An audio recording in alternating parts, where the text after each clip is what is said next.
Good. Okay, welcome back, everyone. And we are getting to the pointy end of this course in the sense that we're after the end of this session, or near the end of this session, we're going to give you your road safety audit mock assignment, mock audit, where you will actually be going through the process of looking for issues, writing them up, and sort of understanding a little bit about how you report a road safety audit. And so we'll give you a template and we'll give you a design. And anyway, we'll give you all the instructions on that near the end of this course. And Loretta will jump you into the learning management system, show you where you can find all the information you'll need to undertake that mock road safety audit.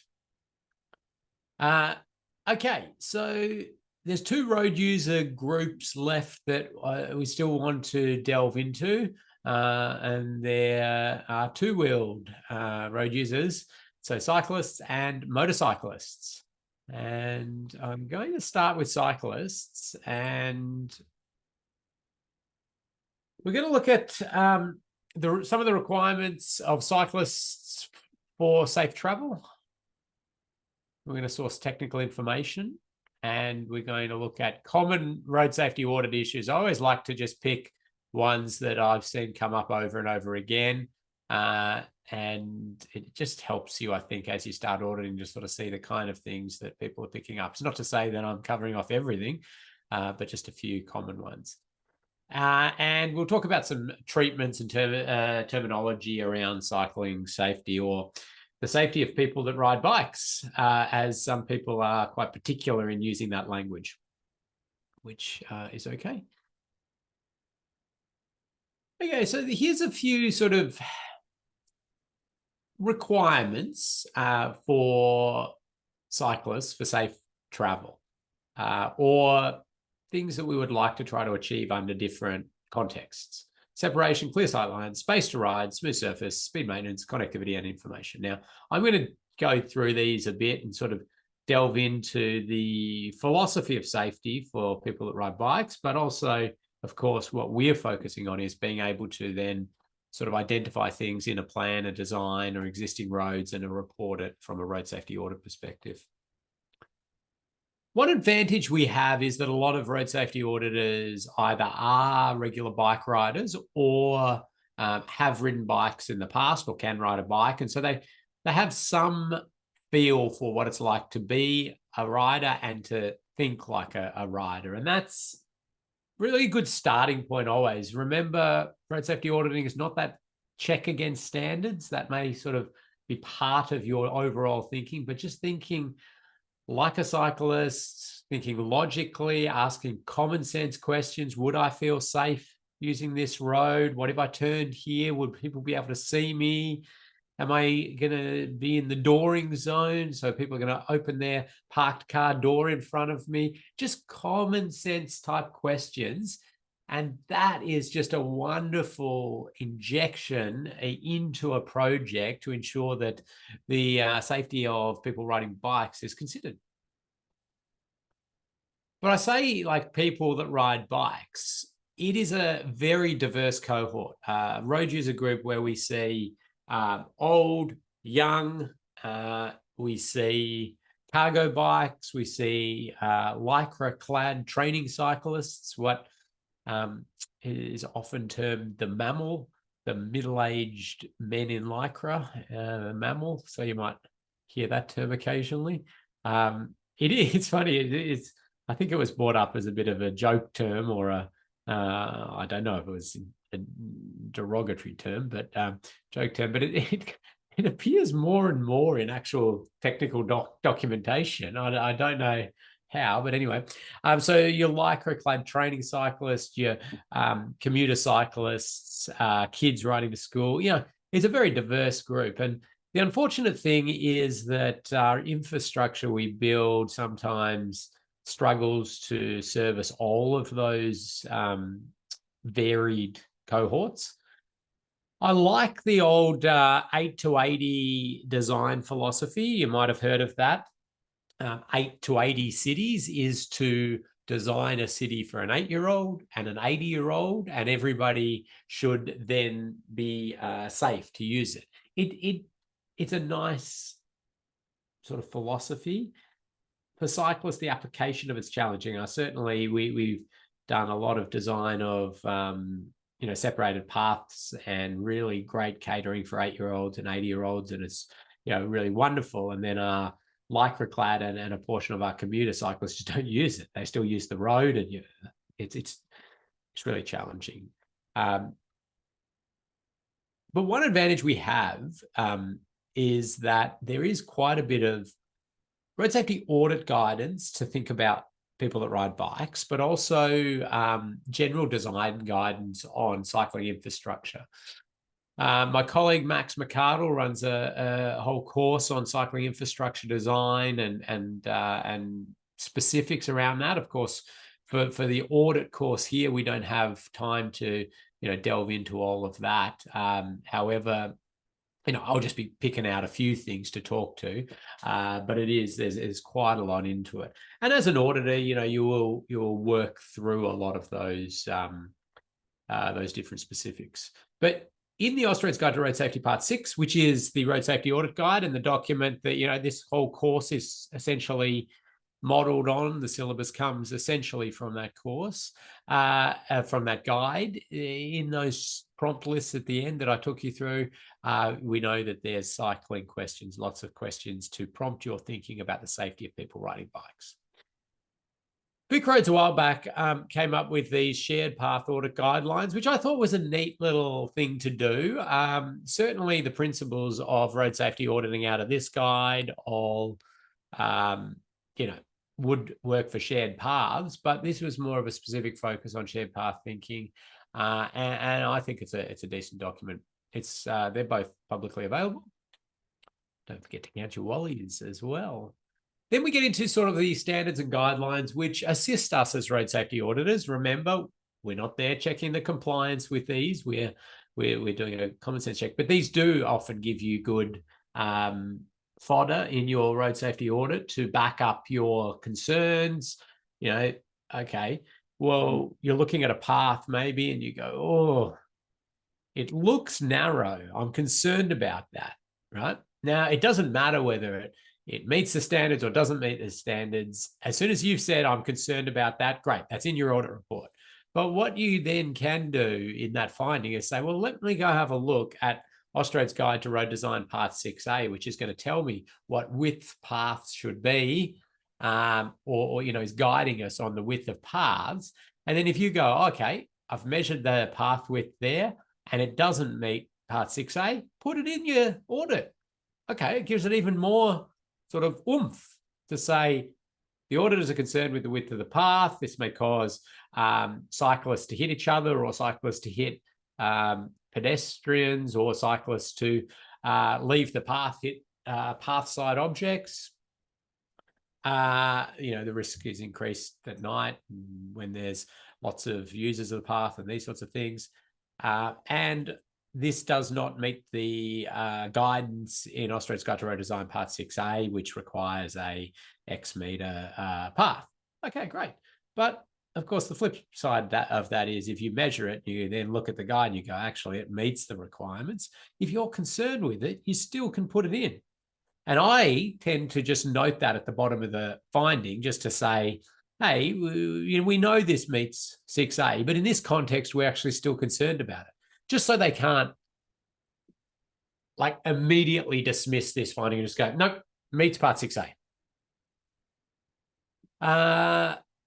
So we got the Australian Standard, Part 9, 1742, Part 9, and this document was a collection of a whole lot of different aspects of the Austroad's guides that were related to cycling safety. So because that sort of sat amongst lots of different guides, they kind of collected it all in one, which is a pretty neat document to have a flick through.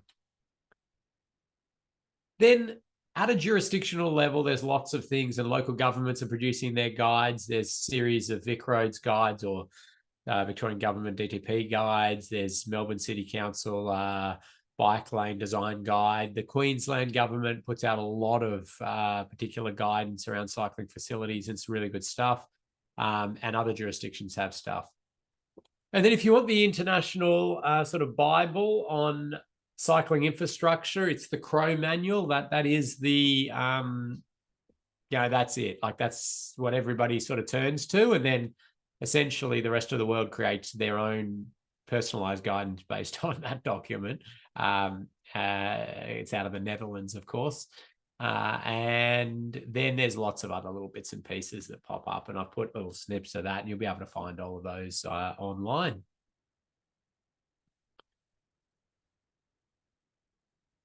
I love a picture that I almost don't even need to talk to. And that's a reinforcement of why I'm so passionate about, in your audit finding, if you can put a snip of the design, a photo of the issue, or something like that, it's so great for the reader of your audit report. So if you were to put this photo into the audit report, they wouldn't need to read the words, would they? It's obvious what the issue is. We have a longitudinal grate. Okay, it is actually a fairly small longitudinal grate, which is interesting. I've got some pictures, I don't think in this presentation, of some absolute, crevasses that you would fall into in your bike, but with your bike. But interestingly, this is sort of a very common road safety audit finding, not in the design stage. I don't think for 20 years I've seen a designer actually put in a longitudinal grade, except for on motorways. I've seen that happen. But where this comes up a lot in road safety audits that I've been involved in is where there are other upgrades happening at the intersection along that route, or there's and within that there exists an old longitudinal grade, and there is nothing being proposed to change about that. And sometimes in these projects, they're pushing more cyclists down that route, or even if they're not, that is the opportunity to get things better. And I've done 2 expert witness legal cases associated with longitudinal grades. And one of them is quite an interesting one. And I really ponder whether, well, let me explain. I'll give you the story of it. And so this was a shopping center that was doing a big new sort of wing on the shopping center and associated works. And they were building a bike storage cage or storage area.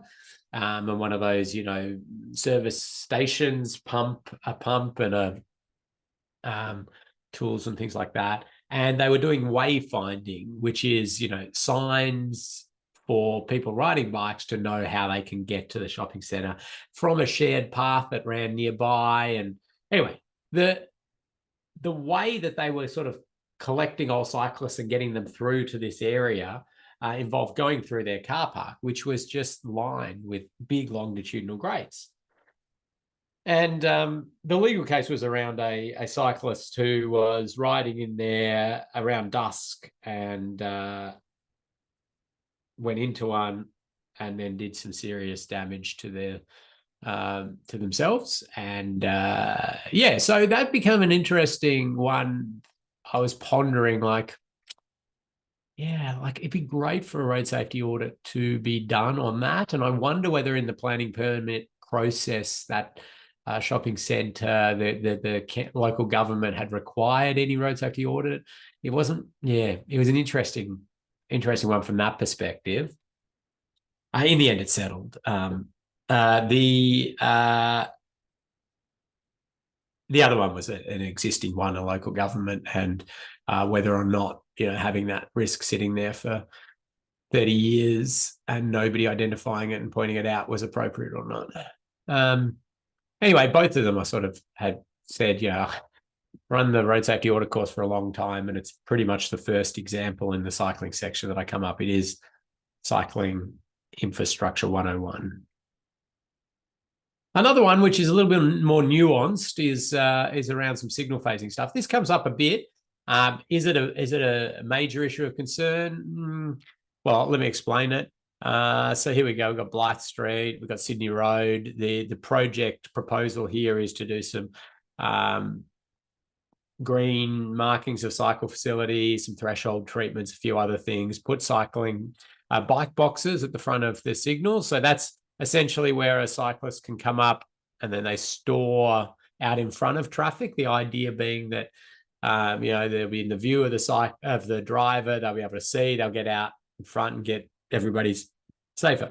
But if you go over here, they're planning to put a cycling storage box, and we've got. When you get out there and you look at the signal phasing, you see that they run a left green arrow and then they run the cars out. So essentially the scenario we could have is that cyclists are queued here or storing there.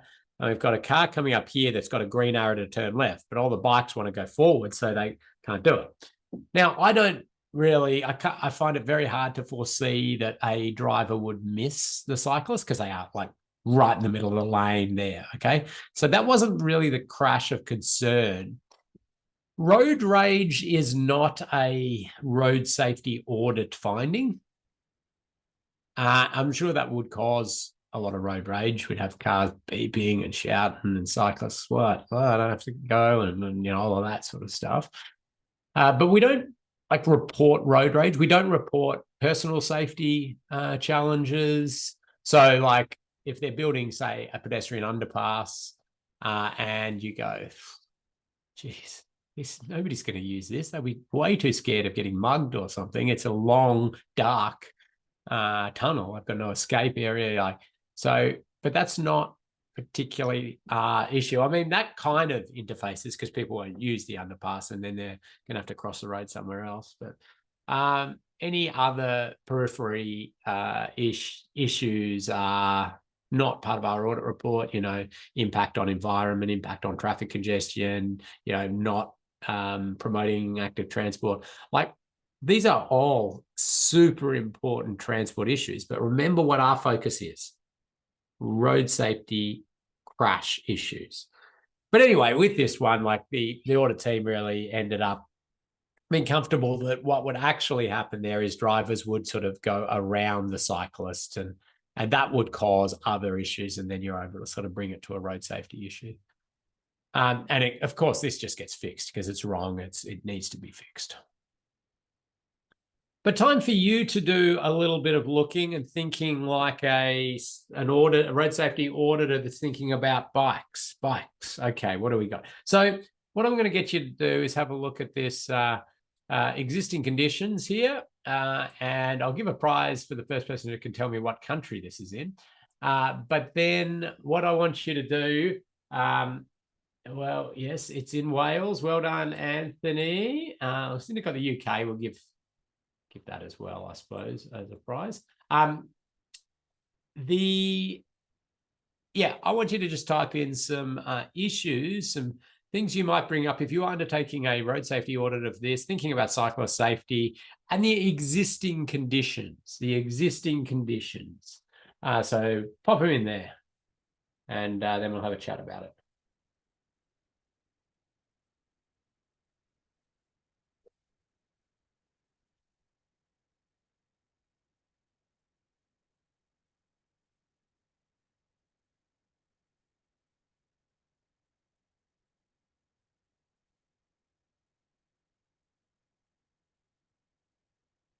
Okay, seeing lots of ideas. I'm loving this. This is sort of, for me, validation that you are starting to really focus on issues like a road safety auditor. So this is good. Now, Loretta, I'm going to give out a few prizes here. So get your prize giving pen ready because I'm loving it. Okay. Wow, so many good ones there. Okay, prize for Odine for the first one to say longitudinal great. And I just talked you through it in lots of detail, didn't I? And there we go. There's one that's sitting there now, right on the cycleway, and vehicles coming up or cyclists coming up this way aren't going to have too much impact from that. However, cyclists coming this way, we've got that potential issue. So there you go. Very good. And you'll be able to see those. Now, it's interesting. Deanna's sort of talked about overshooting line of sight. I like that thinking. We're taking some of the principles from vehicle crashes at intersections and saying, well, the same could apply. It's straight, it runs through. Will we be aware of this? So I'll give a prize for that thinking. Would I add that in my audit report? Well, I'd want a little more context and, how fast are we approaching and other things. But I think the thinking is really good. Okay, now Rome and Isabella quickly in there talking about sight lines and this fence and the sight line issues.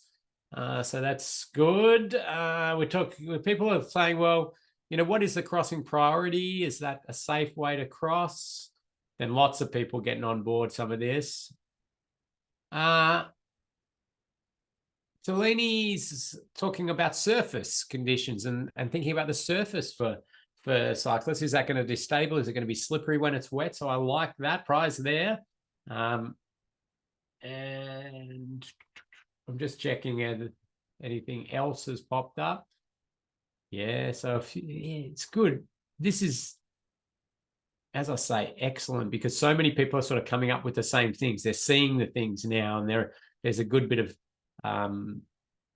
consistency in what people are identifying, and that makes me happy. Okay, I'm going to talk to those. Thank you to all the people who put those in, and I could have given out lots more prizes, but let's talk about those. Okay, I think longitudinal grate, easy fix. Put in a cycle-friendly grate. There's lots of them available, or move the whole thing. Right. Okay, more expensive to move the whole thing. Just replace with cycle-friendly grate. So that's one. I think the fence issue is an interesting one. So we're not meeting our sort of sight distance requirements, are we? Working out what sight triangles you should provide on a cycle facility or a shared path approaching a road is quite interesting. So if you're very clear that it is road priority, you can essentially provide just normal crossing sight distance. So that's time for the cyclist to be able to look up the road and make a judgment to go across the road based on the speed and the distance they have to cross. And that's very standard commonplace in Austroad's Guide. You can sort of think through things like that. Will a cyclist stop here and it's been told to dismount? Well, I'm a very regular cyclist, and I've also done some studies and read some studies around the amount of dismounting cyclists do, and it is not a lot. And in fact, for me, I find this a very, very useless sign. In general, a cyclist dismount sign does not alleviate the fundamental issue that you're concerned with. So really what we would be liking to do is to pull the fence back, cut the fence back like that or something. Now that could be challenging associated with if it's private property and a few other things. But I just think that's a very poor outcome. And sort of the height of stupidity on this sort of stuff is when you see this kind of layout. Now, this is another UK example, and they use the blue cycling dismount sign. We would use a black or white sign with black writing. It's just it's a traffic engineer thinking that they're sort of lessening risk somehow, and they're really not. Our job as road safety auditor is just to be realistic, be the realist and say, well, there's still an issue here, and can we look to address it? Okay. Another example that came up, and there's a bit of a story behind this one as well. So this was a road safety audit that was commissioned by a local government. for a big new subdivision that was happening. So a developer was building this new subdivision, and they basically built the subdivision, and the houses were being, built along. And at some point in the journey, there was a decision made to make the footpath a shared path facility. Now, in some jurisdictions, yes, people can ride on the footpath. In some, they are not allowed to unless they're under a certain age or riding with children and things like that. But anyway, regardless, what has transpired here is that they've built a shared path facility, and it's right up against property boundary. And for some of the property boundaries, they also had this big high fence, right? And then that's the garage there. So we're going to have cars just backing out right at that conflict point, and cyclists moving along potentially at a bit of speed, and the vehicles popping out there. So that was identified, and some recommendations for cut down, fences, lower fences in those areas. But the interesting part about this one was, because it's an audit finding and you've seen it, it's presented and all. This was handed over to the local government and there were a series of different issues. The local government got the audit, and then they went, thank you for your audit. There's some good issues in there, and we're taking those. Could you please reissue it and remove that point about the high fences? Because that was approved as part of the whole development, and we can't do anything about that now. And I bring up this story because you will undoubtedly face similar sort of stuff as you go about your road safety auditing, where people are trying to influence your findings and get you to remove things because it's inconvenient for them as the receiver of the report. Now, you have to sort of stick to your guns at that point and say, understand this is a challenge. Our requirement is to report these things. We've tried to give you recommendations of a few ideas and other things. I'm pretty open to sort of talking to them about like ways that they could lessen this risk, but I'm not going to just remove a finding, and I'm not likely to change my risk rating on it. If they provide me with other evidence, okay, I might alter the risk rating a bit, but once you've identified as an issue, you really have to report it and keep it there, regardless of whether it's not their issue to deal with, it's inconvenient for them, there's some legislation that says it has to happen. That is what this whole column is for. You can remind them, understand, leaving it in there, you're welcome to write that as your response. You can say, no, I don't accept that, or whatever it is. But we have the obligation to highlight this because we think it's an issue.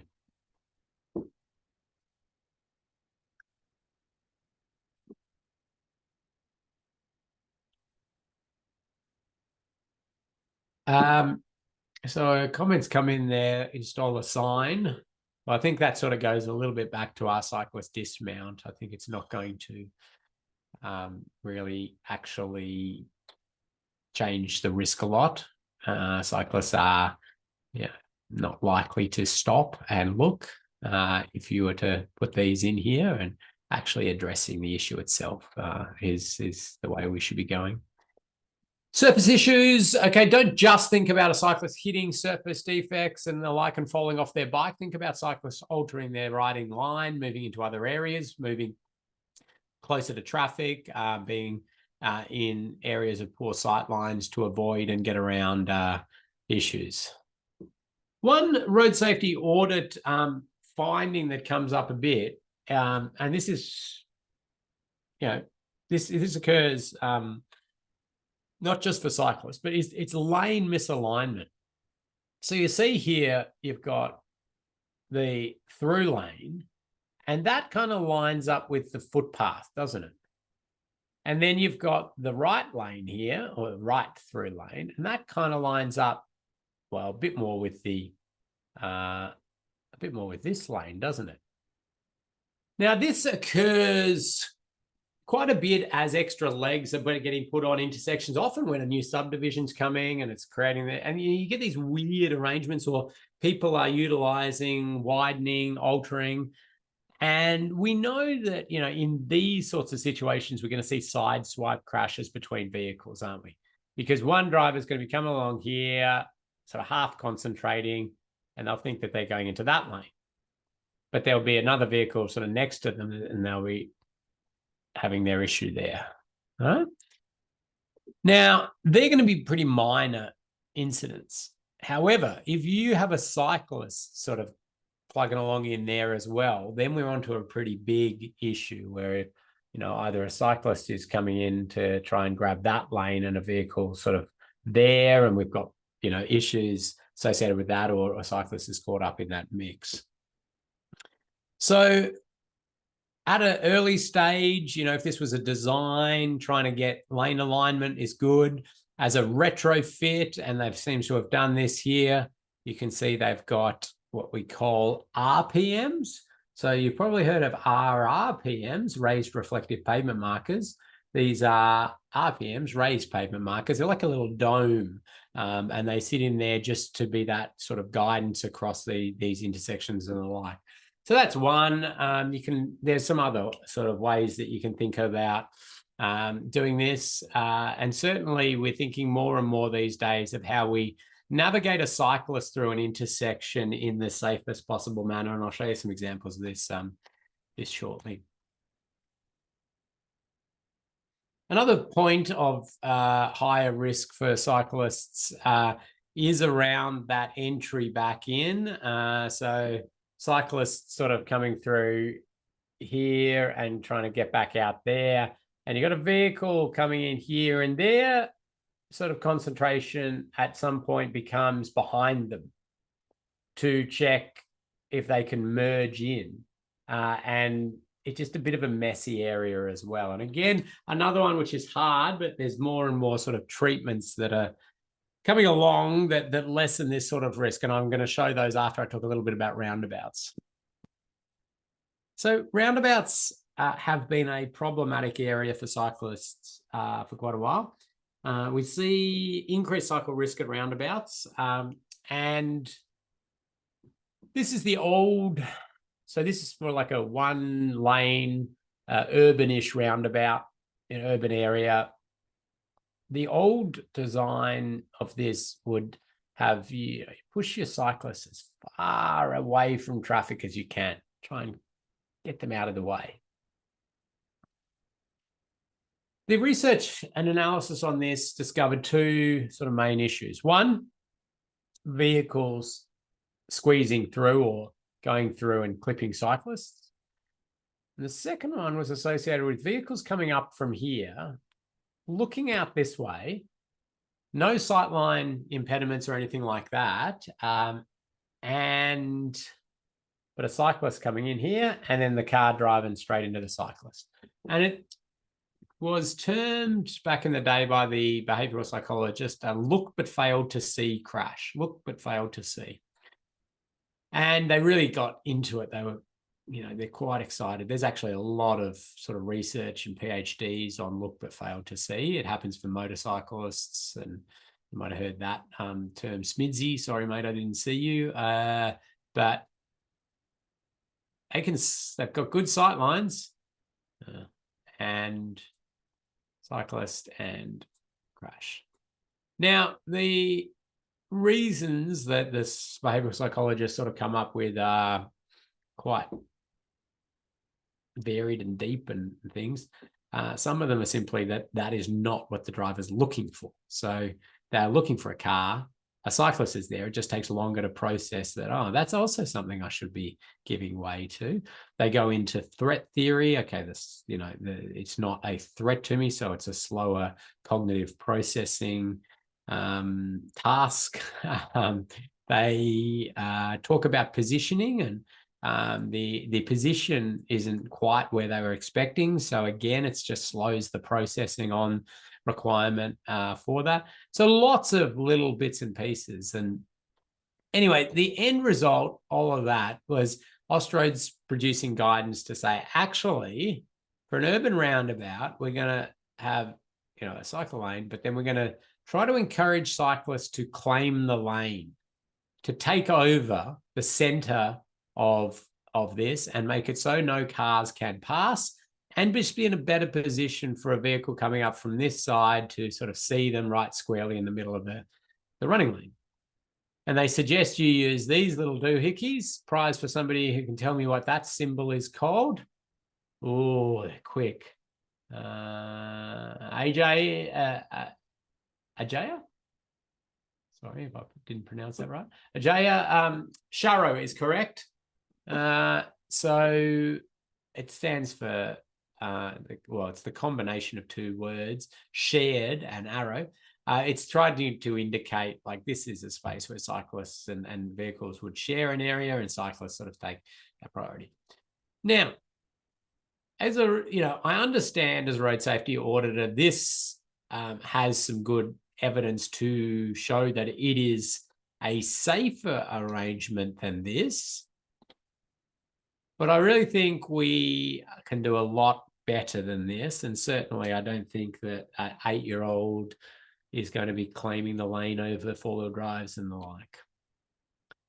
We have started to understand, and certainly my colleague Max in his cycling infrastructure course really delves into this a lot, but providing like dedicated cycle facilities around the roundabout, actually separated in particular ways, is a really wonderful way to provide this very good treatment. And I have a picture of that coming up as well. 2-lane roundabouts, just super challenging to cater for bikes for many reasons.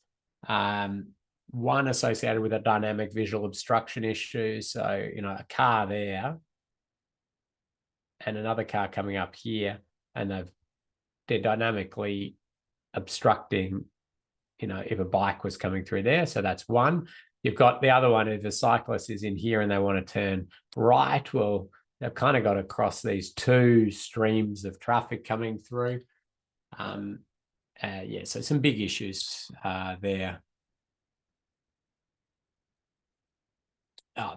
Sorry, I shouldn't have. I very quickly skipped past that. It's got a wally, so I better not skip too fast past it. These are sort of mock designs of how you might be able to lessen risk for cyclists at 2-lane roundabouts by providing those separated facilities around the outside areas for cyclists to store as they wait to cross, and some pedestrian and cycle priority on legs where that's appropriate.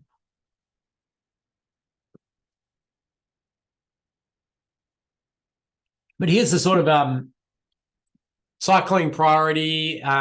Remember I said from the Crow manual, every jurisdiction sort of taking inspiration from that. And well, this is very much a Dutch roundabout design, where you'll have a circulating carriageway for the cyclists and pedestrian crossings as well. And then the vehicles will have to give way on the entry and exits. And here's one built, so not just concepts and the like. This one's in Melbourne, South Melbourne, Moray Street. Some of you probably know it quite well. And, they're a really great treatment in terms of the safety of pedestrians and cyclists at roundabouts. Okay, they have a little bit of an impact on traffic flow, but, that is what it is. They've got improvements in flow for cyclists and pedestrians, so you've got great advantages there. It's interesting when you undertake road safety audits of these sorts of facilities, where they're not something that is commonplace in your jurisdiction. Right, the role of the road safety auditor is quite important there, because we are part of the risk management exercise and the innovation sort of process, essentially, because when you're doing something that's not usually been done, there's a lot of thinking required. Okay, how are people going to perceive this? How are they going to use it? What mistakes are they going to make? How are they going to be confused? What are the challenges? I always say, though, that road safety auditors, like, we should be there to support innovation, not to hamper innovation. I mean, by that, I mean support by not, overrating risks where they're, the risk doesn't warrant as much weighting. And I don't think people sort of consciously do that, but you have to almost consciously extract yourself a little bit out of, just be sort of realistic on how bad things are going to be. The other one on this is to assist them with ideas that never go, well, that don't really go to this whole thing is a bad idea. I mean, that's their choice to decide whether it's a good idea or a bad idea. Ours is to say, well, they're going to build this. How do we make it as safe as possible? How do we work with them for alterations to the design to make it as safe as possible?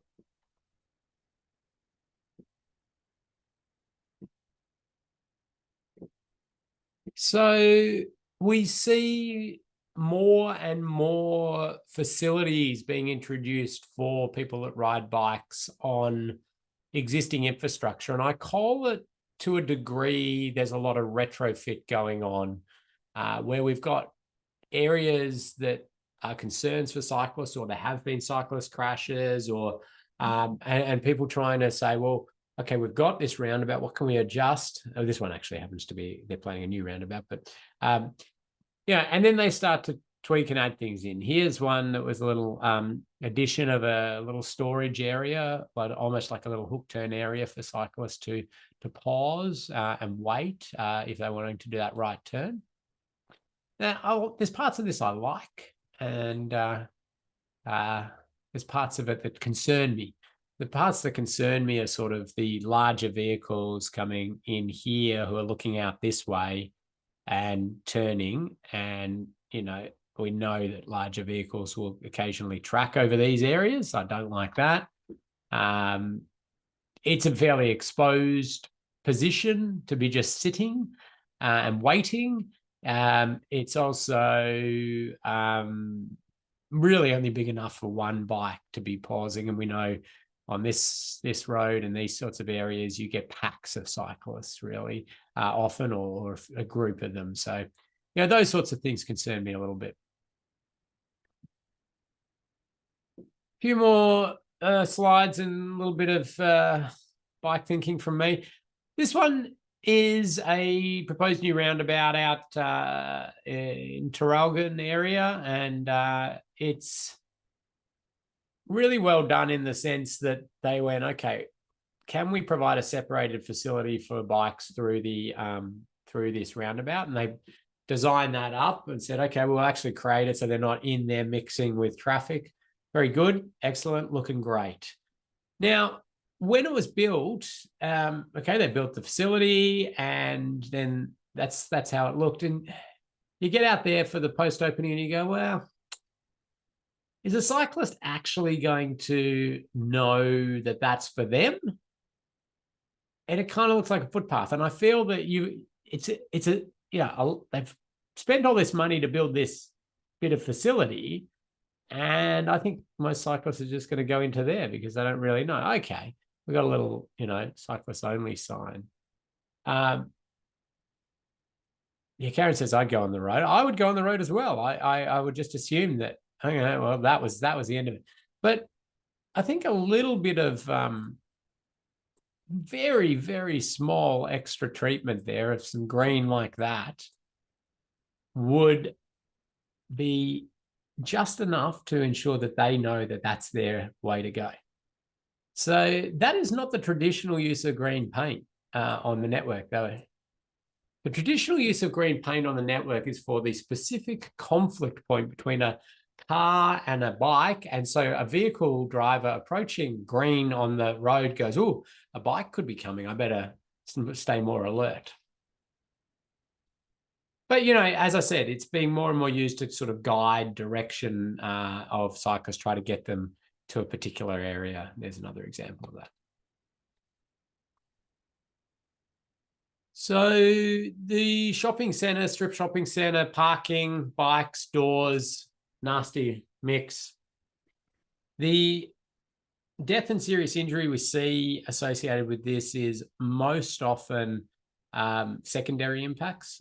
Okay, it's very nasty to hit a door, but it is nastier to be knocked into live traffic that then runs over the bike rider, and that's where we've seen the deaths and with serious injuries. Just the door itself has occurred, but yeah, so it becomes really problematic to try to design a cross-section of a road to address this.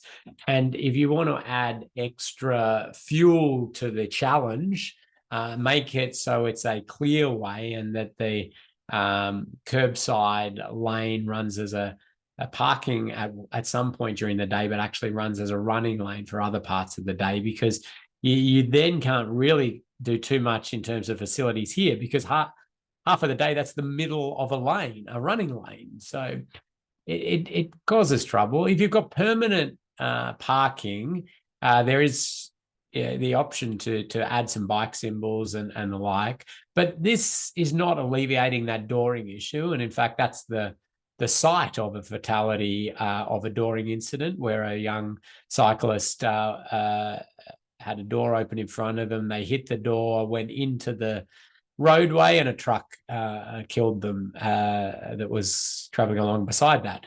So we understand at the moment that our best facility from that reduction in dooring risk and is to provide what we call Copenhagen lanes, where the parking is actually the one that's pushed into they're closer to the running lane of traffic, and the cyclists get the curbside area themselves, and you're providing some sort of physical separator, ideally the length of a door open, so that it's not getting into the cycleway. So those are good, they provide really wonderful safety benefits.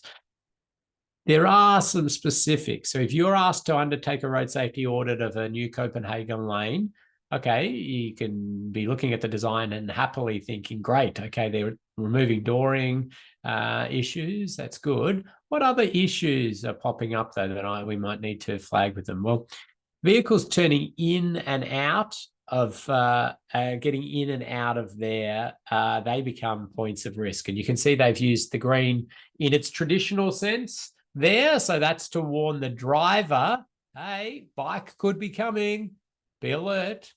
And opening up sight lines so that people can see is good, although, parking removal is always a challenging thing.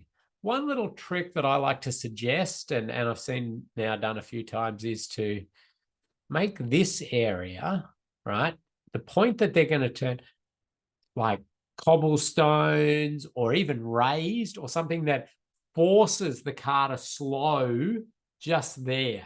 And then you get the rider has a lot more time to see, oh, car's coming, I've got to be careful, and the driver can see. It just nicely calms things down at this, just before the conflict can arise.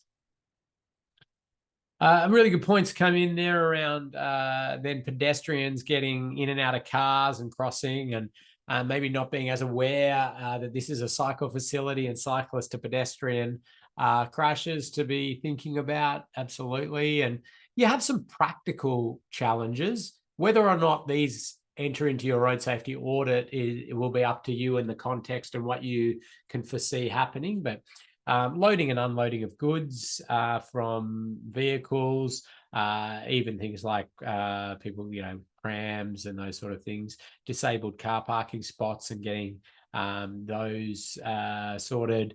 Drainage becomes a challenge, and you've got to ensure that you've really got that. The bins, so if it's an area where people put their bins out, well, okay, now where do they put their bins? Do they put them out on that little bit with the door? Do they put them in the bike lane? Do people use the, is it wide enough that cars will actually still park in there? We saw the Wellington Street Collingwood one when in its early days of opening, the taxis all just decided to use it as a big taxi rank. like just line all their taxis up in there. So, you have to think about a little bit of that to alleviate it. Who has a right of way in this instance? The cyclists have the right of way here. It's no different to the if there was just a cycle lane on the other side of the parked car, the turning driver has to give way. So, yep, good question.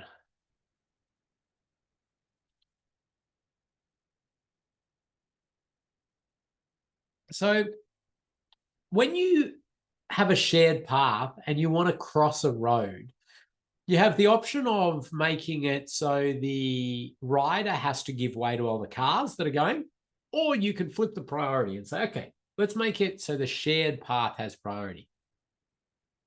And this is commonly done using this sign setup, a give way sign and a 2 bikes and pedestrians.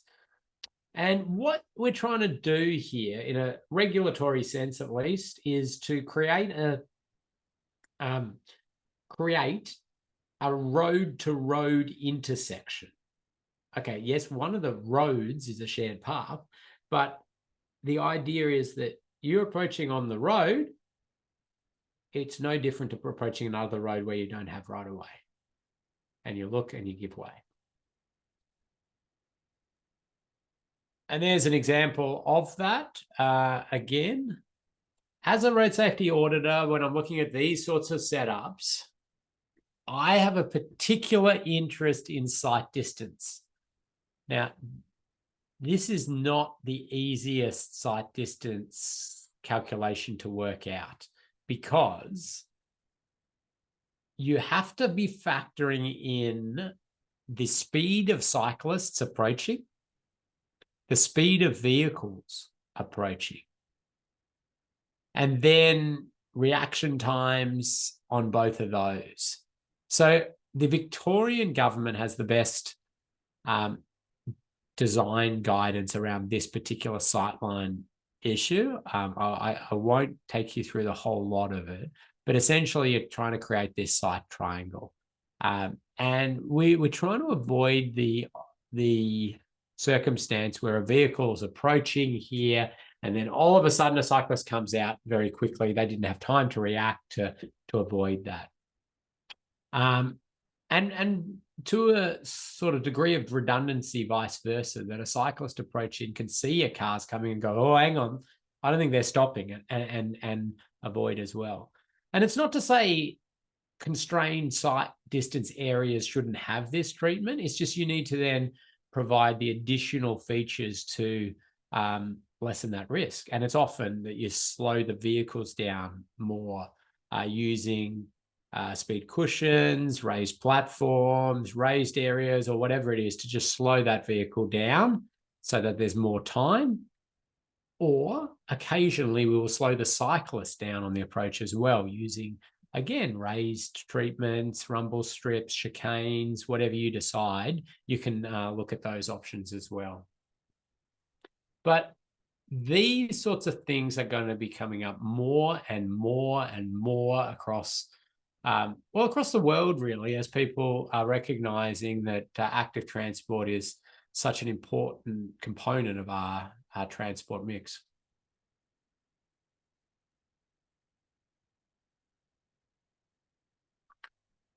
Photos taken from the wrong side of the car for sight distance of the driver. Oh, very good. Luke can have a prize. That is correct. Don't want our driver taking photos of the road, but yeah, certainly you'd have a think about that for your actual sight distance calculations. There's sort of what the cyclist can see in terms of priority. So it continues on. Another little tip is that if you are charged with undertaking a road safety audit of this intersection, for example, don't just say, well, my job ends sort of there and here, and that's it. Ride to the next intersection, ride to the one back, walk up there, right? Think about it from somebody riding this whole route. Is this consistent? Are they going to, is it going to be very out of whack? Are they, is this the sort of third one of these in a row, and then the next one's actually swapped priority, have a think about that whole of route context. Okay, you're not going to go to the next intersection and pick up all of the specific issues with that intersection, because that's an audit that goes to the next intersection. But is it, if this one plays a role in the other ones, you want to report that as well. A few more little things on bikes, and then I'm going to give you your coffee break. When you asked to undertake a road safety audit of a local area traffic management scheme, when you start thinking about bike riders through these, you'll discover that a lot of the times local area traffic management features squeeze bikes in amongst vehicles. So like one-way slow points would squeeze them in, like urban roundabouts, squeeze them in, chicanes, squeeze them in.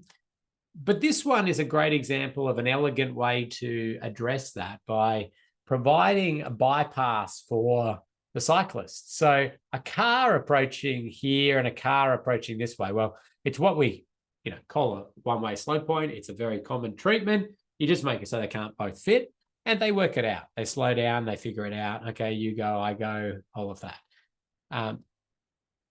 Instead of having the bike rider caught up in it, a lot of one-way slow treatments, one-way slow points, you'll see have this, and then they've got some garden here maybe, and they can, make it look really beautiful. But then the cyclist is stuck, squeezed in all this mess. Cyclist bypass is a pretty good option. Shared path audit guidelines I mentioned before. A shared path audit it is still a road safety audit in that sense. It's just that you're going to ride the entire shared path route. You're going to be looking at particular issues for bikes on shared paths. And here's me. I was out there with a colleague in Bendigo running all of these different paths. Just some practical stuff like the setup I use, and you'll work this out yourself. Of have mount a dash cam to the bike, so I've filmed it all, and then have an electronic level, so I can just if there's steep parts of the path, you can measure. Okay, well it's this is how steep it is. You've got a tape measure essentially associated with that, so you can look at heights of going under structures and distance of things off the path. And you can see some of the common things that you pick up. You've got the widths of paths, obstacles, hazards, and the different alignments and surface conditions, intersections. If I start with intersections, the providing clear priority is a good one. Like, is this intersection clear who has priority? It's a new part of the path network, and we hope it's going to get lots of bike riders. And is it just clear at that point who's got priority? And I don't think it is absolutely clear. So you can address that from the design phase or come back with signs and lines to address that. Good sight lines, advanced warning, sight guidance, ideally 90-degree intersection, reduced speeds. It's pretty good. It's pretty good general advice for intersections, and it works for paths. I was wondering what the laughing was all about, and I finally read the read the issue. Well done. Okay, another path priority. A little bit of confusion there. Actually, the major path priority is actually that one and this one, but this one kind of looks like path priority, so you can think about that. Drop-offs, edge drop-offs, another little tip. Here you go, little Ken Beer's making auditing easy tip. These photos you see are using an app called Context Cam, but you can get others. There's Solo Locate and a few others. It doesn't matter which one it is, but you can annotate your photos as you take them. And I just like that, especially for these shared path audits. Like if you're auditing just an intersection or something like that, you don't need it because you know where you are, and you're standing there and you can note lots of things and the like. But when you're sort of doing 50 kilometers of shared path network, you get a mountain of issues, right? And this can just be wonderfully helpful. Gives you all your information right there and then. And then, they're all GPS tag photos. So you just grab them and you just dump them into Google Earth or Google Maps, and it just goes across, and puts every issue out where you found it. And like I send that to clients. I send a link to that map along with the full road safety audit report. But they are just able to then work through with their contractors or whoever's going to go out and rectify some of these. And they know exactly where it is, and they can see a photo of it, and it's got annotations, and it just makes life easy for everyone. So it's worth downloading. There was as I say, Context Cam, but there's plenty of those sorts of apps available. I think it's like $10 or something. So hazards to the side of the path. Yeah, remember that we're going to have dogs, kids, all sorts of things using the path. So riders coming along may have to avoid and get, and leave the path. And so what are they hitting? And thinking about hazards in the path, like this, it has to sort of be there to a degree, but could we have highlighted it better at night? Is that going to be obvious? Do we need retroreflectivity? Do we need maybe some flexible bollards on the approach? So it's a bit of pre-warning and the like. A lot of cycleways and shared paths are in flood-prone areas. That's kind of land that they can't build buildings on for cities, so they use it for shared paths, but that means it will be subject to this sort of stuff. And you'll find that some councils do like to undertake a road safety audit of a path network after flood events to see, has there been damage that's going to impact on safety of cyclists. Certainly they'll do their own checks around other stuff, but that's a good one. So fencing.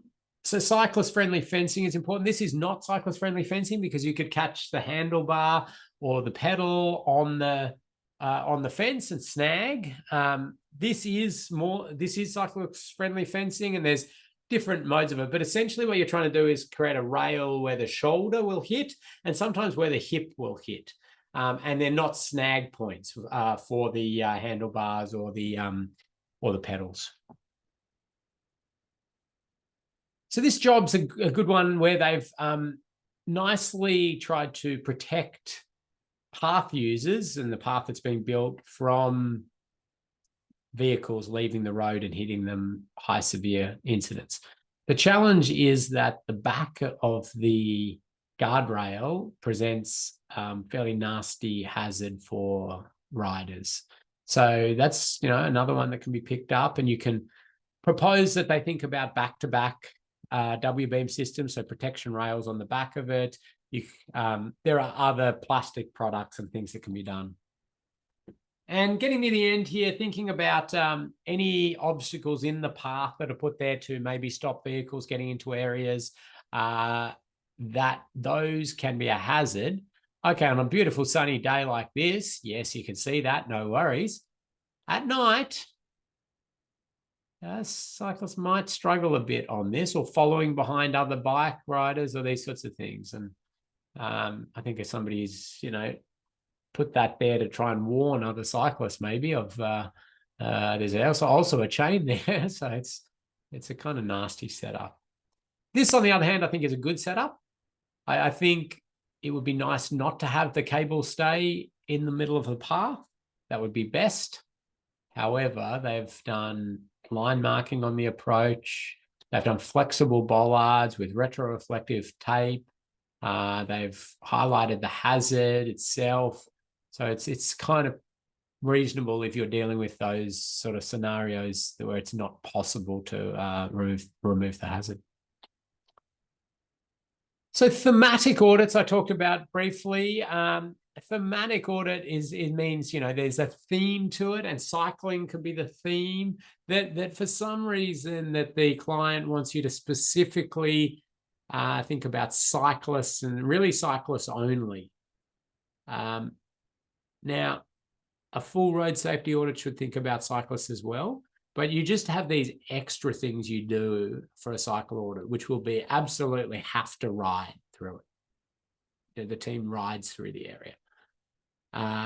You're thinking about selecting a team with that expertise in cycling safety infrastructure, and then maybe hopefully getting counts of bikes and other bits and pieces.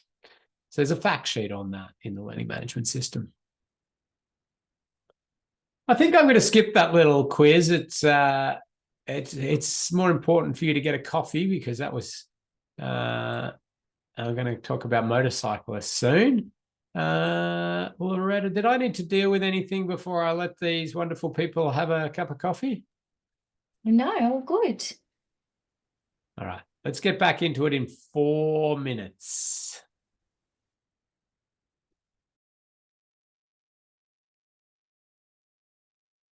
Okay, I will get back into it shortly. I see some jokes coming in on the chat, which is always fun. Very good. Good stuff for a Friday, keeping everybody excited. Thank you. Let's talk about a second two-wheeled road user. And the final sort of specific category of road users. We've talked about pedestrians and all sorts of different modes within pedestrian, people in wheelchairs and mobility scooters and the like. We talked about heavy vehicles with Jamie. We talked a lot about sort of car-to-car interaction. We've talked about cyclists, and now we're going to talk about motorcyclists. And motorcycle safety is an interesting one, very challenging road user for us to ensure their safety on the road network. A little bit like bikes, as in push bikes, I'm going to talk about some of the requirements of motorcyclists for safe travel and point you at some technical information, and we'll look at common issues and treatments and terminology and the like. But motorcyclists are about 20 to 30 times more likely to be killed or seriously injured per kilometre travelled than somebody driving in a car. Just think about that for a second. 20 to 30 times more likely. It's an incredibly high-risk activity for a number of reasons. And those include the vulnerability of the rider, and the inherent instability, and a whole lot of other challenges. Some people often gravitate towards all the different inappropriate riding behavior. I'd say that yes, there is that element of it, but we see that element in cars as well, and we see that element in all sorts of road user behavior as well. This one just happens to have the vulnerability that when incidents happen, it's pretty severe. So the documents that are out there really focusing on motorcycle infrastructure are less. There's a lot less documentation, a lot less thinking has gone into this. We've certainly developed the Making Roads Motorcycle Friendly Guide and helped out with a lot of that. Oh, Wally's getting sneaky today. Make sure you've got your eyes peeled for Wally or Wally's. The Victorian Motorcycle, Making Roads Motorcycle Friendly Guide, and then you'll see other jurisdictions have taken that information on board as well. And what that does is talk specifically at, okay, what are infrastructure features and characteristics that are particularly there for motorcyclists, or the motorcyclists get the most benefit from, or present the highest risk for riders. And we've generally talked about 5 S's for motorcycle safety, being sight, surface, signs, strike, and speed. So can motorcyclists be seen? Can riders see what's coming up? Is the surface appropriate, like providing them good traction and the like? Have we got signs to warn, inform, and guide? What is the rider going to hit when crash happens? That's the strike. And what's the speed all this happens at? When we go back to our risk equation, when we're thinking about the chance of a crash and the severity of the incident, if you go back and sort of attribute those accordingly, you'll see that Sight, surface, and signs are about the chance that a motorcyclist crashes. Strike is how bad it's going to be. So what are they hitting? And how are they hitting it? And speed's this magic thing because it lessens the chance of a crash. So people they have more time to react, to avoid, and the like, to brake. But if a crash does happen and it's lower speed, the outcomes are less severe. So let's just go through these quickly one at a time. Sight. Motorcyclists are pretty small, even, much smaller than the smallest vehicle. You can see they're just very small vehicle and motorcyclists. Motorcyclists are a bit taller than some cars in terms of eye height. That doesn't make a huge difference in road design. Very occasionally it might influence something. You can see we generally give a bit of safety margin around the outside of a motorcycle. Anybody know why that would be? I'll give a prize for that. You can see 375 mil safety margin off the outer of a bike. Why do you think that might be? Just so panniers is a good guess. Wind effect. Shape of the rider. Lean. The lean is actually the one. So I think the other ones are, they might be supplementary factors as to why you sort of think about that. But no, the lean as a rider takes a curve, a corner, or the like. So just a little photo I took, just a very small sign hiding a fair bit of a motorcycle, just to show sort of that scale that we can hide motorcyclists behind things quite easily. And motorcyclists sort of hidden behind cars and propped cars, and that dynamic visual obstruction challenge is heightened just due to the size of a rider. And of course, sight for a rider seeing ahead, approach of curves and points is very important. So riders know what they're approaching, what sort of speeds they should be approaching at, and making their decisions and picking their lines accordingly. An interesting one associated with that is the use of this type of warning sign, which is a particular type of warning sign when you have a curve that tightens. So it's what we'd call a double radius curve, or it has a technical term, and I'm not expecting really anybody will know the technical term for a curve that has one radius and then a second radius tighter within it. But if you do know, there you go. Delaney and Braden, both road designers. Compound curves they're very good. Well done. It's a compound curve. 2 prizes there, please. This is not a great thing to have for a car on a sort of touring mountainous route, because they might tightens up, they might lose a little bit of traction. For a motorcyclist, it's just super bad because they have locked themselves into a line and a speed based on this curve radius, and then it tightens up, and they don't have that luxury of overcorrection, and they go onto the other side of the road, or they go, if it's the other way, they go off the road. This sign, though, is actually really effective for reducing risk for motorcyclists on compound curves. They get the understanding, like, this one's going to tighten up on you. Like the other one was just a hairpin. So it had a constant radius. This one's going to tighten up on you, and they'll act accordingly. Here's a real world compound curve, 152 radius into a 117 radius, and tightens up. And for motorcycle runoff road crashes, the outside of curve. So that shows you there that, it's tightening up. It's probably got a compounding factor. Oh, there you go. I'm doing a little play on words. A compounding factor in a compound curve. The compounding factor is the fact that is a gravel road entering there. And so we'll probably have some gravel wash onto the sealed surface, which is going to make a bit of traction issue. But now, I realize we do have some people are probably a little new to the whole roads game and things like that. I'm talking about radius of curves, and I assume you know what I mean by that, as in that, that curve, you could draw a big circle and then you'd work out the radius of that circle, and that's how we talk about how sharp a curve is. I'm pretty sure you all know that, but I just say it just to make sure you're aware. So dynamic visual obstruction, certainly a big challenge for riders. If you've got a vehicle 1 turning in here and you've got vehicle 2, you've got sort of queued cars, which do you think is more likely to be motorcycle? 1 or 2? It could be either, but there's one that we see more often sort of appears. Well done, James. First in with a 2, so it's all about being quick here, being quick and right.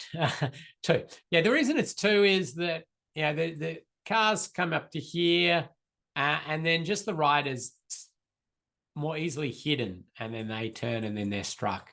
It could be either way. So that sort of issue is something we think a fair bit about.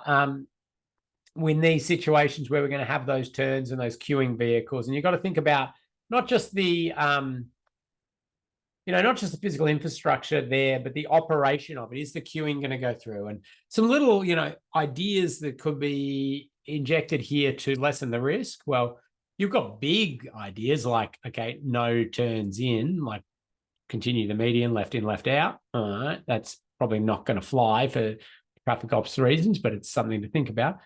You could move the hold line back a little bit, open up a bit of sight lines. You could link signals and put sort of drop-off signals, or actually you put them here, wouldn't you? Not there. But what I mean by drop-off signals, if you're not aware what I'm talking about, they can just have 2 aspects, which are, and so you're pointing this way to the vehicles here.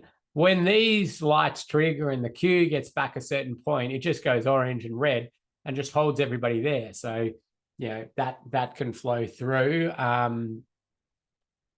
couple of little ideas there. There's lots and lots. So there's lots of ITS stuff, as in intelligent transport system stuff, that's emerging to try to lessen some of this risk and things that you can do. That's actually the site there that I was talking about. It's got these massive keep clears. It's a bit weird, actually. Maybe I shouldn't use this as an example, because those keep clears are huge. Usually they're just to get cars in. This one's sort of trying to get cars out as well, which is funny. But you can see the Pajero there, the white Pajero is sort of turning in. The truck is going to block all sight lines, isn't it, to the other lane there. We talked about riders being hidden. There you go, little rider hidden behind the tree. I'm sure you would have, well, maybe you didn't see it, but riders getting out in front of the platoon of traffic, and the better we can create open sight lines, the safer it's going to be for riders. There's going to be practical challenges a lot of the time, but have a think about sightline impediments for riders. And let's go surface. Let's talk about the surface. Now, these are some photos of riders going around curves, and riders lean to go around a curve or a corner. That's the mechanics of the bike. And if you think then about the physics of this, we've got the 2 small contact patches with the road are essentially keeping the whole thing upright. The center of gravity is out. We've got the force out there and it's being held. So any surface defects have the potential to significantly impact the rider safety. And that becomes really, really challenging. People often say, or motorcyclists are the canary in the coal mine when it comes to motorcycle safety. Motorcycles are the canary in the coal mine when it comes to surface conditions, road surface conditions, road maintenance, because they're the first to be killed or seriously injured, because their tolerance to defects is far less than vehicles. The particular points of the network that are highest risk through a curve or on the approach to a curve, these lines aren't exact riding lines, but those are the points where we pay particular attention to surface issues. So ideally, we provide this good skid resistance and consistent surface. But unfortunately, we see all of these challenges. We see depressions in the road. So here you can see measuring the road depression under a 3 meter straight edge, which is a sort of common way you might look at how deep these things are.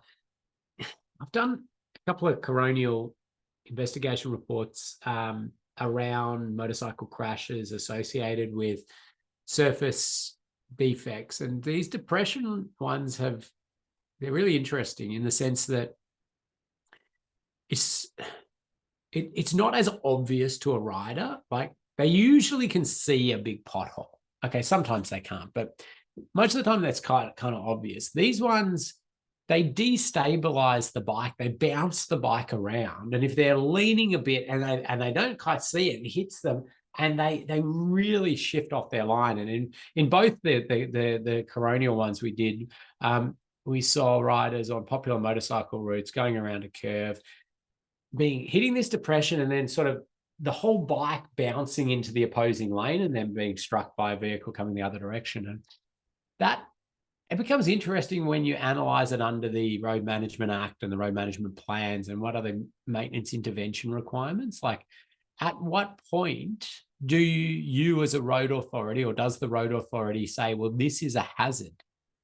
Okay, is it a tiny little irregularity? Well, no. Okay, they don't say that's a hazard, right? Is it a massive, big dip in the road? Okay, they'll say, yep, we've got to address that. But what we're seeing with some of those crashes was that they under the exact specifications, they didn't trigger immediate emergency action by a road authority. They might have been scheduled in for the next year to have a look at it. But motorcyclists just were not able to keep control of their bike when striking these. So it's problematic. Again, auditors can inject just this is a danger for riders. Overall, holistically, in the management of the road network, it's a challenge. As I said, these are a bit more obvious. You do need to think, though, that riders might be coming at night, or they might be following behind other vehicles. And then there's just lots of bad road stuff. Work sites, gravel, mud, debris, wash, slippery areas. Thinking about keeping the surface good is important as well for riders, both cyclists and motorcyclists. And patching, where we do patching, where we connect up, and thinking about that as well. Really highlighting and warning of surface defects can help in the short term while you get out and fix it. This one's a popular motorcycle touring route, and it's just sort of around a curve, and a rider would be surprised at this. And then they'd have to go around it that way, or they'd have to pull the bike upright and they'd go through it, and they'd end up out there. This not an option. They can't go inside it. The physics really doesn't allow that. It's very hard to do. And we put steel plates out there, temporary arrangements often. Sometimes, temporary seems to last a year or two. But they are slippery when they get a bit of water on them. Again, riders generally see them. However, think about it following a truck, it's raining, bit of fog around or whatever it is. You can conjure scenarios where it's a bit more likely they're going to hit it and they're going to come off their bike. And the initial fall probably fairly minor, but sliding into where other vehicles are and the like is a risk. So you can get skid resistant surfacing on these. You can try and pin them down properly. Bolts seem to be coming up there. Ideally, don't have them in the roadway whatsoever. And any other sort of surface, pit lids, services, and those sort of things, try and get them out of the carriageway at design stage, but otherwise try and make them very obvious and skid resistant. and just general skid resistance. So everything from polishing. You've got bleeding pavement, polished up surface, bad skid resistance. They're all going to be not good for riders. You can do water blasting. You can do high skid resistance surfacing. There's lots of options on what can be done. And I see somebody's popped in, like the different cracking on the road can catch riders. We see scouring out of line marking can sometimes even be a little bit of a bit that catches a rider, or certainly during roadworks on major routes where they've got level differences. So they've put one layer in, or they've dug out, and that drop off can be an issue for a rider in that interim time period. And there's a picture of just some, higher skid resistant surfacing and sealing up to the edge of barriers and things helps a rider to gain control. If a rider leaves a sealed surface and enters onto an unsealed surface, they have to pull the bike upright, and they've basically lost control. They will go where they can. Here's a couple of curbing types. Just want to say that the more mountable the curb, the better, meaning that a rider has a bit of an opportunity to gain control. And we need to use barrier curb in different locations, but just be aware that curbing is a destabilizing point for a rider. And here's a little video just showing a small little lip on a roundabout, how it destabilizes a rider. There we go. Just mute that.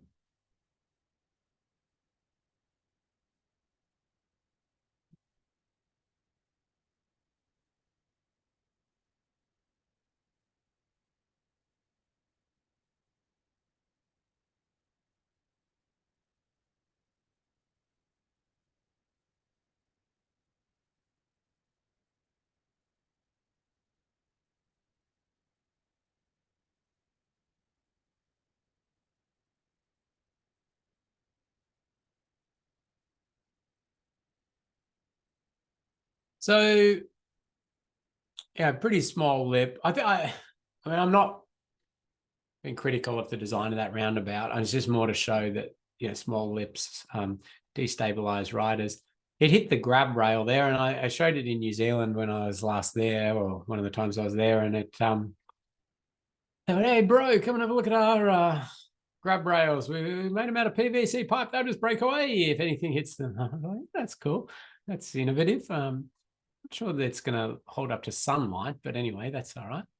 We'll see how it goes. Why not? And line marking. Thermoplastic line marking can become slippery for a motorcyclist. We certainly need line marking in the road network. It's a very important part of it. But think big sways of line marking, it will be a slippery surface for a rider. And one thing I think, if you do lots of road safety audits in your career, you're almost guaranteed to come across some proposals, some designs that have massive line marking things in them. One that comes up a fair bit for me is associated with overshoot crashes. If we go back to module 1 and remember, we talked about vehicles overshooting a crossroad, and so a vehicle.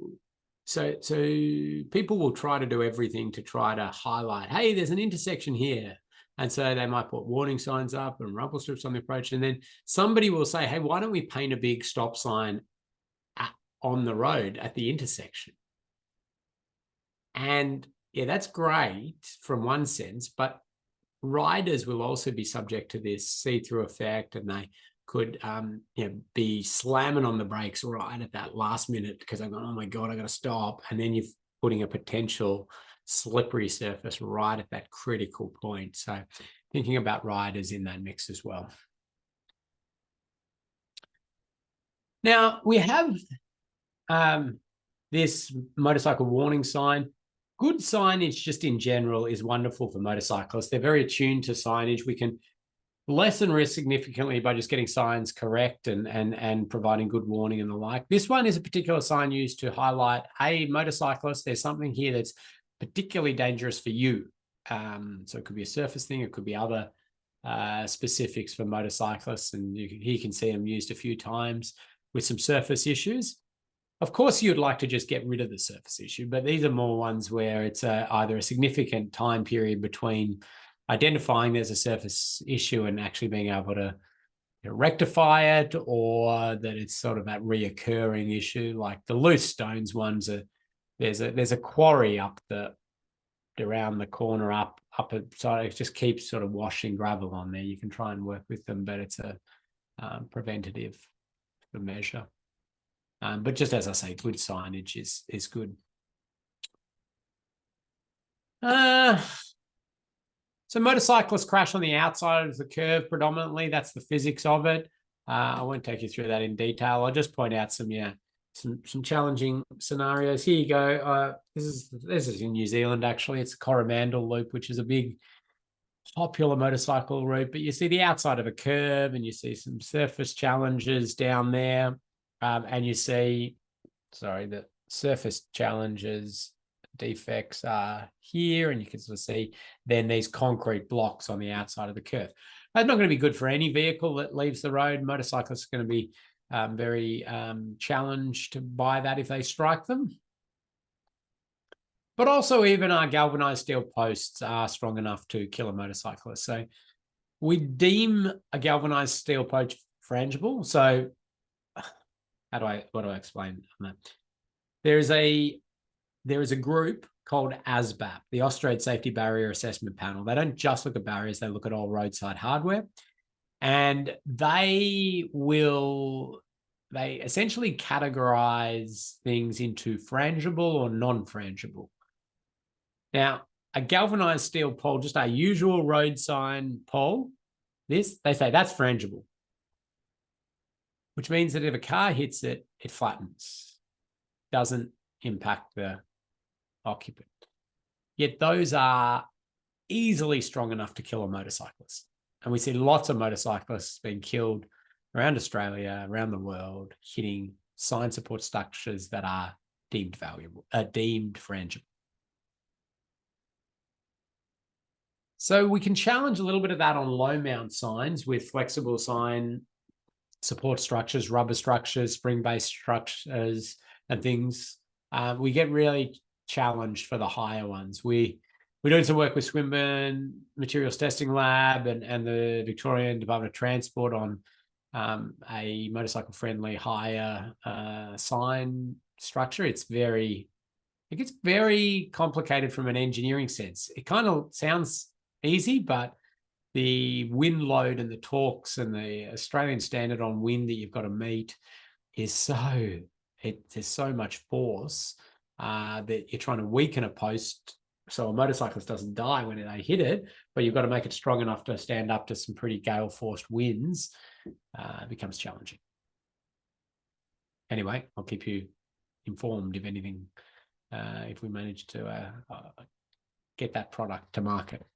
The government's working on that. Anyway, think about roadside furniture. Think about motorbikes leaning to go around a curve and putting stuff very close there. So this bit of fencing, this will be taken out by a truck before a motorcyclist, in my opinion. But have a think about that. I think we staged a photo of a motorcyclist turning and just leaning close to a sign, just to reinforce that. And of course, we think about managing the run-off road event for a car using barrier systems a lot of the time. And barrier systems are very specifically designed, but they are designed for a car or a truck.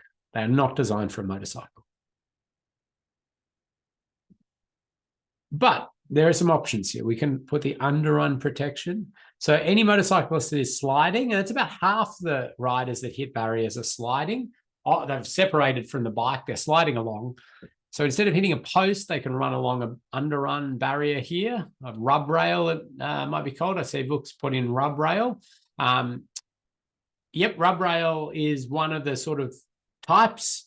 It's the public domain one. There are lots of other products available. MPR, Biker Shield. Can't remember what the other one's called off the top of my head now. I generally talk about them as underrun protection. And you can see here, you can retrofit it to existing barrier systems. So imagine yourself sliding along at 60 kilometers an hour, hitting one of those posts. It's going to be a very, very severe incident. Sliding along, hitting that and running along it, a less severe incident. Not going to be fun, but you should survive. And there's some retrofitting to existing barrier systems. Of course, new proprietary flexible W-beam systems have their own underrun protection products, and you just talk to your supplier accordingly.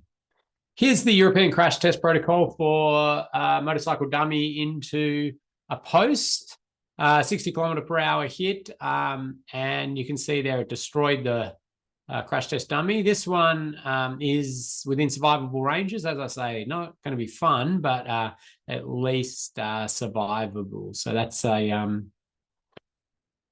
something to definitely consider on popular motorcycle routes. If you are in Queensland, you have to put it on every barrier system installation. Any new barrier system has to have underrun protection, but other states should really be thinking about it on those popular motorcycle touring routes outside of curves, especially.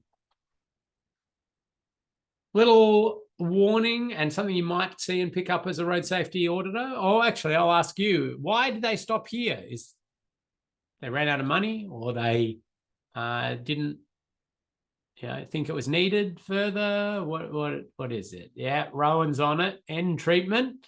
Yeah, so it's an end treatment. It's not actually a crash cushion. That's a slightly different product. It's just an end terminal, barrier end terminal. But this will sort of concertina on itself when struck by a vehicle, and it sort of slides in. And no, it has never been tested. Nobody's ever tested any connection under there, and whether that's going to compromise how this functions and the safety of it for passenger vehicles, whether that underrun would spear through vehicles or anything like that. So you want to be careful that people aren't attaching it to end terminals.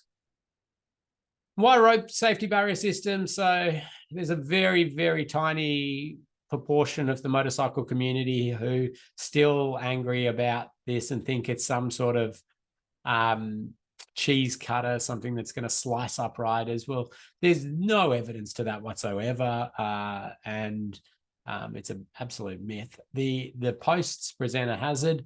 A rider that's upright and hits the wires goes over the top of it. They do not slice riders. That's just not true at all.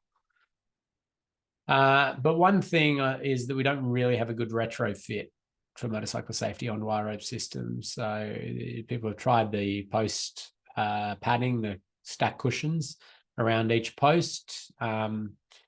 That's going to do something, but it's not really addressing the issue. You're trying to manage energy by cushioning, like a football goalpost padding, rather than redirect and run energy along it. The physics of it says it can't be anywhere near as effective. And nobody actually ever put this through the European crash test protocol, because I'm pretty sure everybody did their computer simulation modeling and went, this isn't going to pass. So we're just not going to test it. But you can see there, popular motorcycle route, the South Gippsland Highway, this is actually, down to the Motorcycle Grand Prix, and center wire rope system goes in, and they put stack cushions on every one of them. Because the road safety auditor said, well, just a bit worried. I mean, this is a very popular motorcycle route because a lot of riders, there's a lot of motorcycle trauma. You're adding a barrier system, which is great, and that's going to help out a lot. I was just worried about a rider potentially colliding with that. Could you do something to lessen that risk? And at the time, they decided, we'll put stack cushion. Now, I'll tell you now, if I designed this job in the current day environment, I would not use wire rope safety barrier. I would use flexible W-beam back to back. I'd probably use I won't pick a product, but a back-to-back flexible W-beam system with underrun protection. It's going to be far better for motorcycle safety. It's going to do essentially exactly the same job pretty much for cars and other vehicles. It's going to have a lower whole of life maintenance cost. The only challenge you'd have is the end terminals are a bit wider, and you'd have to make sure you've got the space for that. Now I'm on to just little tips and tricks and mistakes people make. So connecting underrun protection to a standard W-beam. So like, this is if you're in Victoria, it's called a Type B W-beam. If you're in the rest of Australia or the world, you probably call it a G4 system. So that's where you've got rail block out post. Now, the underrun protection doesn't connect straight to the post like this. There's a bracket that should sit it out, and it should sit flush out there. And that's just a danger for the arms and legs getting through gaps and getting caught up in these areas. And similar things on this photo, just gaps and the like, which would be nice to fill.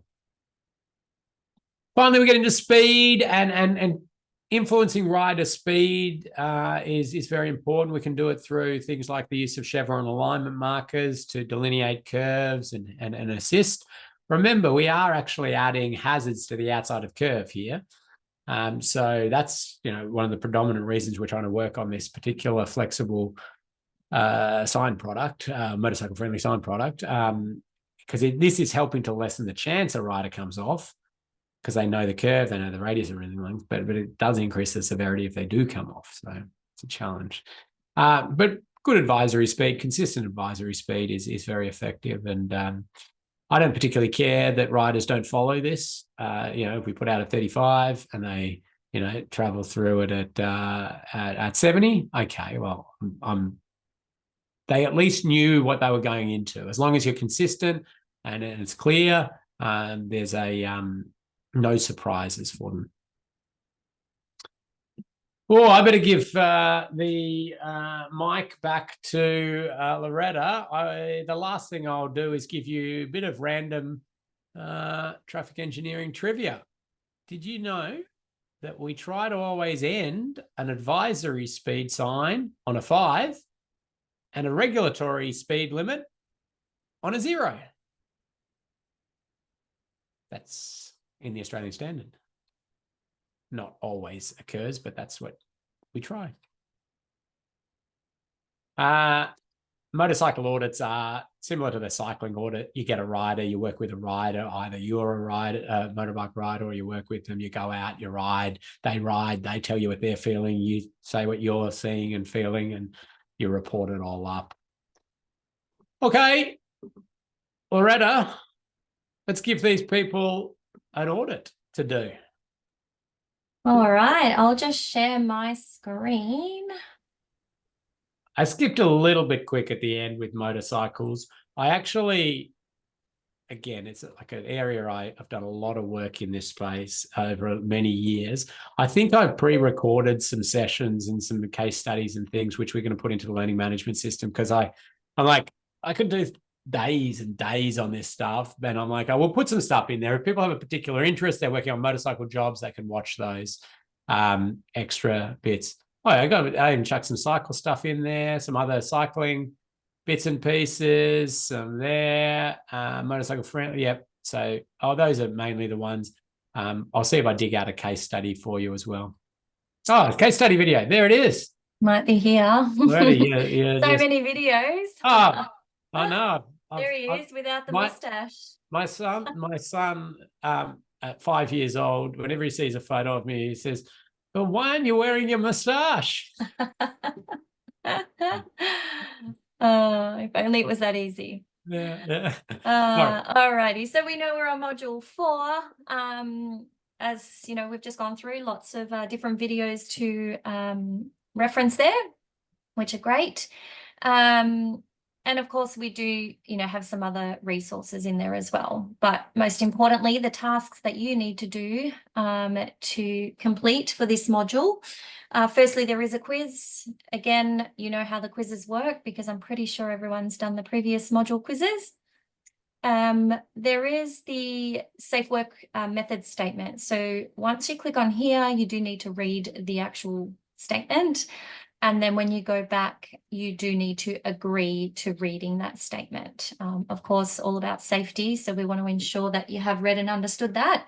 So once you click on the agreement, it's classified a quiz, but once you click on there is a question to make sure that, you do agree. So that's that part. And then we have our site visit assignment. So once you get to this page, you'll see a list of PDFs with your name in brackets there. So according to the address you've given us during your registration, we've found a site close by to give you so that you can proceed and do your mock assessment. So you just need to click on your name and use the template here. So once you click on the template, I'll just open that file. Bit of a delay, sorry. Not sure what's happening. Okay, maybe click on the PDF. I was going to say while you wait, click on the PDF, but that was just on my other screen, you see. yeah. So this is basically the template for the assignment, which we'll run through specifically, but all the yellow sections you do need to fill out. And then once you've completed that, you do need to save it as a PDF and then submit it, upload it in the LMS. So did you want to run through this now? Yeah. Okay. So first of all, I want to say that this is an audit template which you are more than welcome to use in real audits. You're welcome to copy it, put your own brand on it, change the colors, get rid of our logo, put your logo. It's fine. Okay. It conforms to the most current Austroads Guide to Road Safety Part 6. So change the title. Anything that's highlighted for this assignment is what we want you to update. So any abbreviations you use as you're writing, pop them back in there. Let's keep going down. We want a little bit of an introduction. We want, but not a lot. Don't write us pages. Just, you're doing this audit, blah, blah, blah. Do a little snip of the map. Now, you're not going to get as much information as you want. Like, you're not going to get the full context of the project and everything like that as you would in a real audit. But, we wanted to condense this so you didn't spend sort of 3 days working on this assignment. We could, brought it down and it's only a couple of hours. So you'll fill out these. Everything there, I think, is pretty obvious. Let's keep going down. So there's standard text that's used. And again, I say that sort of just explains what an audit is. That goes in all audits. So people who are getting an audit for the first time, have never seen an audit, they don't know what it is. They could read that, understand a bit about what they're getting. Now, we're not, you don't have any other information apart from the fact that you'll get the drawings, and your drawings, your designs may have a number on them. If they do, put it. Otherwise, just say no number provided or whatever. And you're going to put your name, and you can put your employer if you want, or you don't have to. But these are sort of, we're using a proper template, so you'd add that in. You're going to describe the conditions of the site. Again, don't go into excruciating detail, please. Just a nice, concise little description of what's there. Let's keep going down. Now, we have looked at each of these sites and found them and looked to ensure that you can go out there and you can be safe. There is no need under this assignment to measure lane widths, to spend a long time on the roadway. The purpose of you going there is to stand back, to observe. This is how it all looks to be operating, and this is how this design is going to tie in and fit with the existing conditions. And it's interesting to see lots of pedestrians crossing at that point and those sorts of things, right? We do want you to go to the site. You're going to tell us when you go to the site, and but we are not allowing under this course you to go out there at night. Now, of course, if it's near your house and you happen to be walking past at night, you're going to obviously see it. But under our thing, we're not sending you out there at night just because we decided that that risk to value of learning is not worth it for this. If you were doing a real audit, you would have to go out there at night. But hopefully you'd be with a team and you'd have some extra extra sets of eyes there. So then we've got the risk table there, which you'll be using and referring to, and some more information, and let's keep going down. So, this is all background stuff. Then you can make some overarching commentary. You're going to do this after you've done the findings, but if there was like themes of things or particular things you wanted to point out, you can make a few dot points there. But let's keep going down. So, after you've finished it all, you sign your audit, and we're going to ask you to sign this, even though it's a mock audit. We want you to know and be in the practice of signing audits. They are formal documents. You sign them off. We want one photo. Okay, in a real audit, you'd have lots of photos. We want one photo, and we want that photo to show you on the site. So we have some requirements from jurisdictions for this course to be accepted, to go onto their register of auditors. That part of it is a site visit, that they go out, they know, they go to a site and they have a look at a design and those sort of things. So we need proof you went to the site. Let's keep going down, because this is actually where you're going to spend all your time, which is the table of findings. All right. Now we gave you an example one. It's not for your site. It's just an example one. So okay, that's the kind of thing I've got to be producing. And we want you to produce 3 findings. Just 3 findings. Give us 3 really well-written, really clear findings with snips from the designs, great thinking around it. Don't give us 20 findings. I mean, the markers only read the first 3, first of all, in this course. Now, you might find so many issues, but you don't get any extra marks for finding more issues. You get perfect marks if you find 3 issues that are really well worded, really well written out, great clear snips, good recommendations, good categorization, right? That's it. So that's what you're going to do. You're going to finish all of that off. You're going to do sign it, PDF it, upload it to the learning management system, and it'll get marked. Now, just click on one of those PDFs just so people know what sort of thing they're seeing in our last 2 minutes. Okay,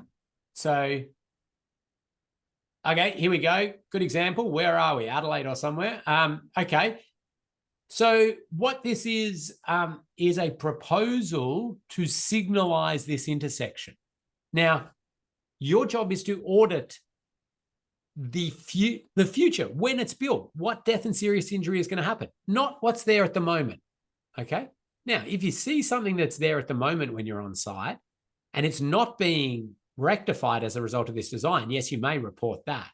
But you're auditing essentially at preliminary design stage here. And you're saying, okay, when they build this, okay, are people going to be able to see the signals? How are bikes going to get through here? Well, hang on, pedestrian desire line's actually over here, but they've got no facilities. Those sorts of things. So you're assessing the future, not the existing. Why do you go out there to look at the existing scenario? Well, you want to see that. Where are pedestrians crossing? Where, what are vehicles doing in this area? Are they doing U-turns here? What's coming out of that side road? How does that car park work? Where does everybody go for that? All these, context and environment questions. You don't have enough information to do that audit fully. However, you need to just, with what information you have, work it through. And of course, if you're confused, if you're worried about this, if you're uncomfortable, you get in contact with Loretta through the training at safesystemsolutions.com.au, and you say, could I please have a meeting with one of the senior auditors? And they will then bring this up on screen with you. They'll talk. Okay, have you thought about this? And then if you're confused on the template, you can go through it. That's time. Also, sorry, if your site is nowhere near you, get in contact with Loretta. We can issue you another site. Yep. Usually people put other addresses for unknown reasons. Thank you, everyone. Sorry to go Thank you. seconds over. Thank you. Great session. See you next time. Thanks. Good Bye. weekend. Due dates are a couple of weeks away, though, isn't it? It is. Yeah. Yeah, that's it Bye. in the chat. Okay, bye. Bye.